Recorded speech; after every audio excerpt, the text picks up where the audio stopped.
আপনারা সবাই জানেন যে দীর্ঘ 17 বছর পর আমাদের ভারপ্রাপ্ত চেয়ারম্যান মহোদয় দেশে ফিরেছেন এবং এই প্রথমবারের মতন দলীয় কার্যালয়ের চেয়ারপারসনের যে কার্যালয়টি আছে সেখানে তিনি আনুষ্ঠানিকভাবে তার দাপ্তরিক কার্যক্রম শুরু করেছেন। এর আগে এই অফিসের সাথে উনি ভার্চুয়ালি দীর্ঘদিন ধরে সংযুক্ত আছেন, ফলে এখানকার পরিবেশ সম্পর্কে তার জানা আছে মোটামুটি। তবে তিনি এসে আজকে প্রথমেই তাকে এখানে অভ্যর্থনা জানাই।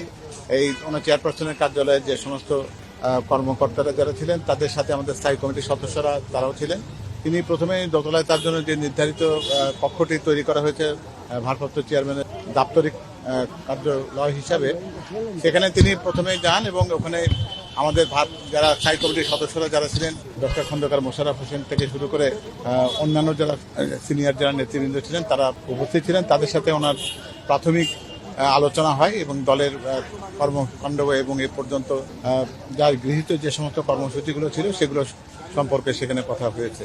তারপর উনি পর্যায়ক্রমিকভাবে অন্যান্য যারা ছিলেন তাদের সাথে অনেকের সাথে কথা বলেছেন। সেখানে রাজনৈতিক নেতৃবৃন্দ যারা ছিলেন তাদের সাথে কুশল বিনিময় হয়েছে, কথা হয়েছে এবং বিএনপি যে নির্বাচন পরিচালনা স্টিয়ারিং কমিটি যেটা ছিল তাদের সাথেও তিনি একটি আনুষ্ঠানিকভাবে তাদের সাথে বৈঠকে বসেছেন। এছাড়া তার নিজস্ব কিছু নির্বাচন সংক্রান্ত কিছু কাজ ছিল, যেমন বগুড়া 6 থেকে তিনি নির্বাচন করছেন সদর এবং যে আসনটি রয়েছে সেখান থেকে, সেখানকার তার মনোনয়নপত্রকে পূর্ণ করা এবং সেখানকার যে নির্দেশনা দেওয়া কিভাবে সেটা সেখানে জমা দেওয়া হবে সেই সম্পর্কে নির্দেশনা দিয়েছেন।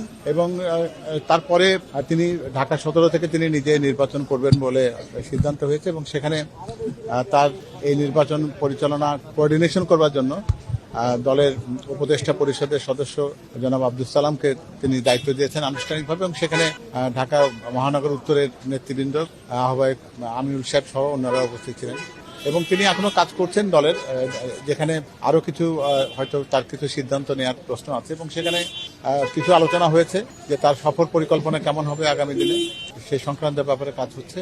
আর এছাড়া উনি গুরুত্বপূর্ণ কিছু নির্দেশনা দিয়েছেন যেটা সাংগঠনিক। তিনি এরকম ব্যাপারে এখন আমাদের সুনির্দিষ্ট কর্মপরিকল্পনা হয়নি, তবে আগাম একটা ধারণা দিতে পারি আপনাদের। তিনি গত জুলাই অভ্যুত্থানে যারা শহীদ হয়েছেন তাদের কবর তিনি জিয়ারত করতে চান এবং সে কারণে তিনি দেখবেন অন্যান্য সম্ভাব্যতা সবকিছু বিচার বিবেচনা করে সেই ব্যাপারে একটা কর্মসূচি নেওয়ার সম্ভাবনা রয়েছে।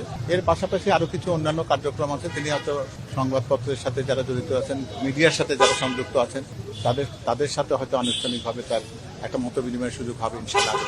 আপনারা জানেন যে দেশনেত্রী বেগম খালেদা জিয়া গুরুতর অসুস্থ, তো যিনি মূলত সেটা তার বলতে পারেন যে একটা অন্যতম গুরুত্বপূর্ণ একটা দায়িত্ব যে তার মায়ের শয্যা পাশে তার থাকা, সেটা তিনি থাকছেন, নিয়মিতভাবে যাচ্ছেন। তো ঢাকার বাইরে কোনো কার্যক্রম গ্রহণ করবার আগে তাকে চিকিৎসকদের সাথেও কথা বলতে হবে এবং এই বিবেচনাগুলোকে গুরুত্বের সাথে বর্তমানে যে জোটের ব্যাপার যা আছে এটা তো ইতিমধ্যে আপনারা সবই জেনেছেন।